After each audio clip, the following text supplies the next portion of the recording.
Hello, good morning everyone. এতিয়া হৈছে ৰাতিপুৱাৰ 7:30 আৰু মই মোৰ কামত গৈ আছোঁ। এইটো হয় ৰাস্তা। বৰষুণটো পৰি আছে অলপ অলপকৈ। যোৱা ৰাতিও বৰষুণ পৰিছে, কিন্তু ইমান বেছিকৈ দিয়া নাই। বেলেগ চাইডে বৰষুণ বেছিকৈ পৰিছে নেকি, আমাৰ ইয়াতে ইমান বেছিকৈ নাই দিয়া। কিন্তু ৰাতিপুৱা শুই উঠি দেখিছোঁ অলপ অলপকৈ বৰষুণ পৰিছে। এতিয়াতো অলপ বেছিও হৈছে ৰাতিপুৱাৰকৈ। কিমান ডাঙৰকৈ দিব অনলি ভগৱানে জানে। এতিয়া মই গৈ আছোঁ একদম ছাতি তাতি লৈ, আৰু নদীটো চাম কিমান ডাঙৰ হৈছে। ৱাও,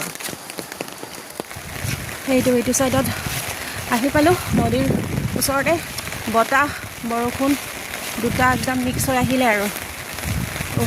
মোৰ মোবাইলটো ছেভ কৰিব লাগিব।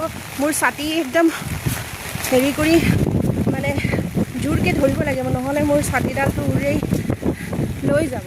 নদীৰ পাৰতে আহি মই ভিডিঅ' বনাই আপোনালোকক দেখুৱাবলৈ চেষ্টা কৰি আছোঁ। আৰু কি দেখুৱাম আপোনালোকক, মইতো এইটো গাঁৱতে থাকোঁ। চ' এইটো গাঁৱৰ বিউটি, সেইটো গাঁৱৰ নদী, এইটো গাঁৱৰ পাহাৰ। চ' এইবোৰ মই দেখাই আছোঁ। আপোনালোকে মোৰ চেনেলটো লাইক কৰিব, শ্বেয়াৰ কৰিব, কমেণ্ট কৰিব আৰু ছাবস্ক্ৰাইব কৰিব।